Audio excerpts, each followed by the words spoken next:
the quality assurance process, because the trainee, we were just training at that time, were actually doing a much better job than one of the employees who was there for the last 20 or 30 years or so.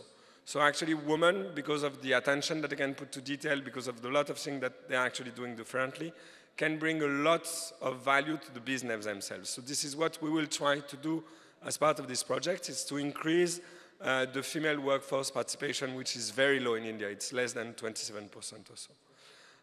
The way we work as well is to make sure that actually we understand skilling as the whole value chain.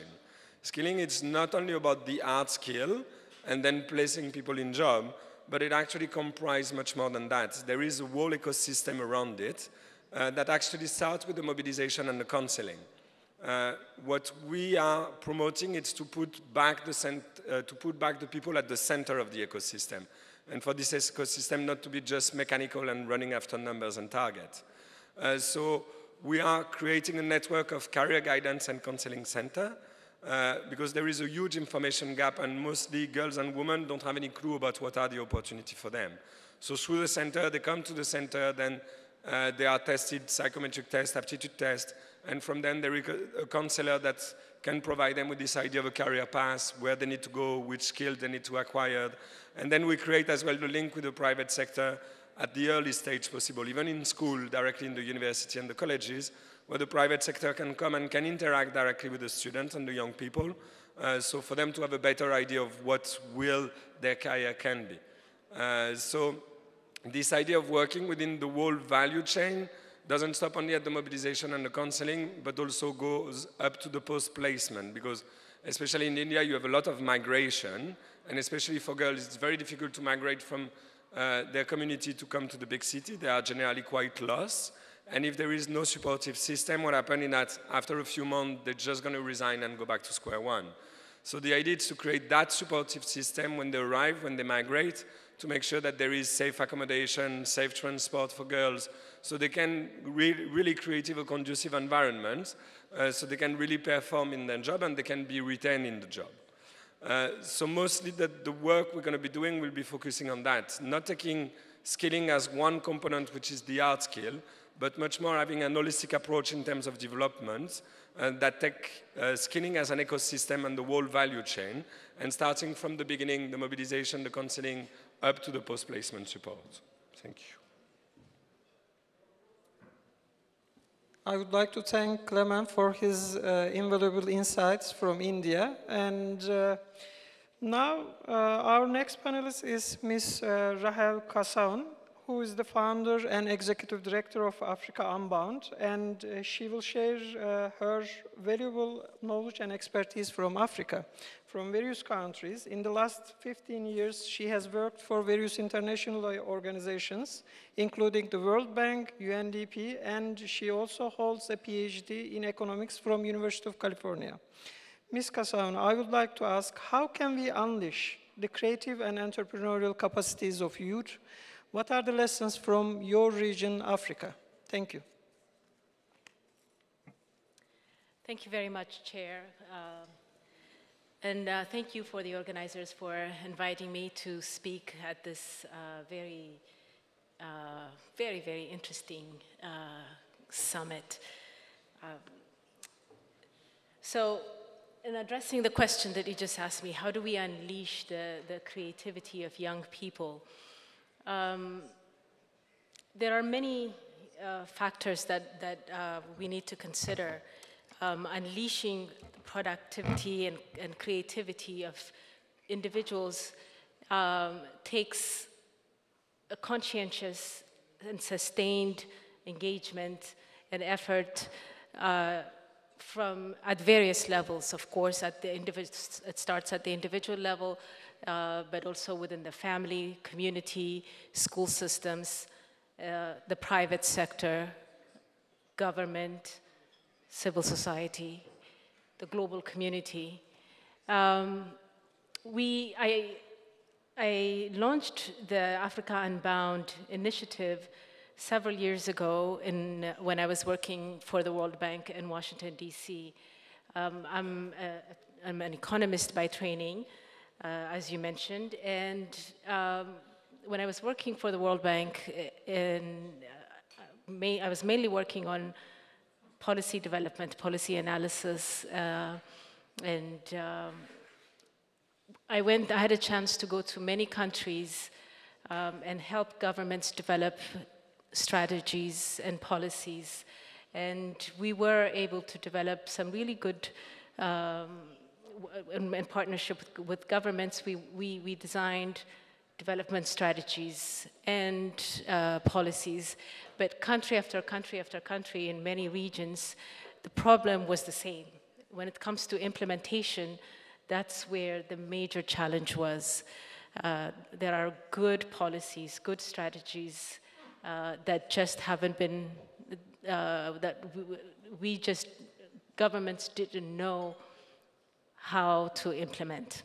So for me, the answer, eventually it became very clear that we really need to invest in our human resource, human capital development. We need to focus on developing the talent that is needed to implement the policies and strategies that are in place.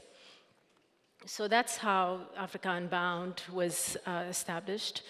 And currently we're working with universities in Ethiopia, and we're taking graduates, recent graduates, and providing leadership and management skills development. And basically what we do is we prepare fresh graduates for entry-level management and leadership positions within the private sector, and some choose to go into government. So, I mean, in order to unleash that creative and productive potential that we have inside of us, what is it that we need to do? As I said earlier, there are governments and the private sector and civil society and the academia all have a major role to play in this. The private sector needs to appreciate more of what I've learned from our experiences, that there's not enough appreciation for training, for investing in human resource development. And I think that needs to change. We need to raise awareness that, and it's in many ways it's understandable, because in many of our economies, there's huge scarcity for talent. And so if companies invest in their people, they get poached. We're seeing that in Ethiopia a lot. There's fierce competition for talent among companies. And so you invest in your people, and then if they don't stay, then the investment is not going to pay off. So that's a major concern. But still, I believe that there is room for some kind of a PPP, a public-private partnership, where we see investment in talent and leadership and management development as a public good. So even if it's the case that the talent gets poached, then it circulates within the economy, and somehow it will benefit all. So that's with the private sector, but government also has a major role to play, of course. Creating the conducive environment for this type of the talent development is very much needed.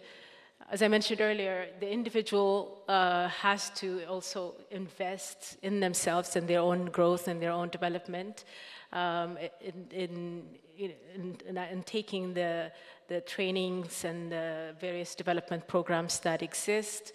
That's also very, very in its inception stage, particularly in Africa. There's not, especially in the area where we're working in leadership and management skills development, there aren't very many companies or organizations or universities that are providing that type of training. So we need to expand that and scale it, and so that the skills that are needed or the talent that is needed in the economy to drive productivity does actually exist and is not a major constraint as it is now. So governments have to create that conducive environment for individuals to invest in themselves. Of course, a lot of that is peace and security. There has to be some level of stability. And also, there's the poverty factor, of course. People are worried about how they're going to feed themselves and their economies. Their families, they're not going to be able to invest or focus in their own development. So I see my time is up.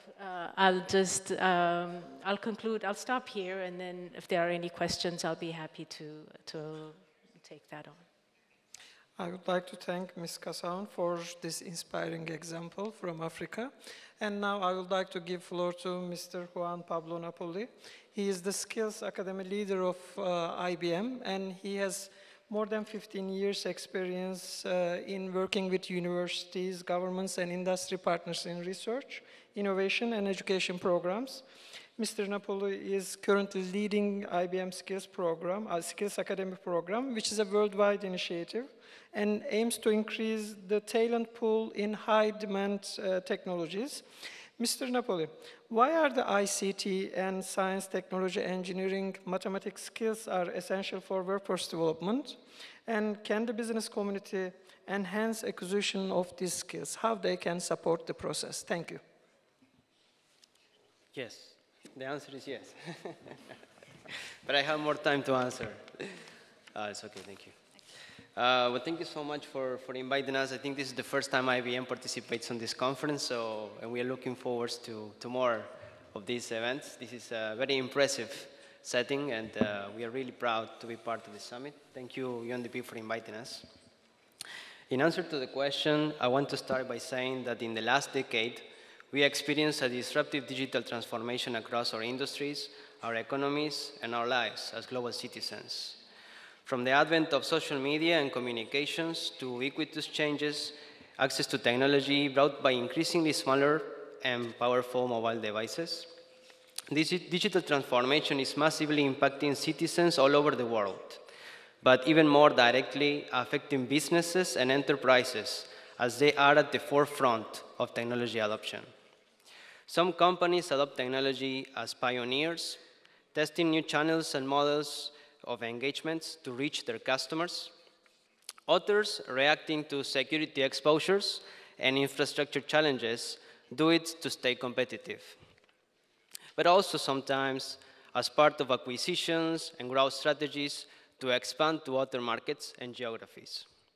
But this is not an exclusive trend for technology-driven economies, more like a reality more and more present in all the countries in our region.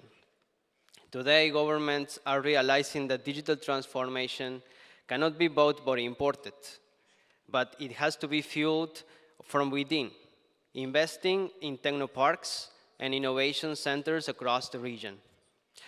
A short survey today shows that there are more than 150 innovation centers only in the Middle East region, right? This is a very important trend. So the question is, what are the key components of any innovation center? And the answer is people. People with ideas. People that has to be comfortable with technology. Comfortable enough to understand what are the areas of improvement and how to use technology to solve problems inherent to the society and the needs of their local communities and industries so they can provide real value. So yes, we need to educate our workforce on how to become technologically savvy. Because we cannot expect that innovation elsewhere will create the solutions that will solve the problems that we have here. We need to empower our more valuable work resource, which is our human capital. There is no one better qualified and motivated to address the challenges that we face day by day than our workforce.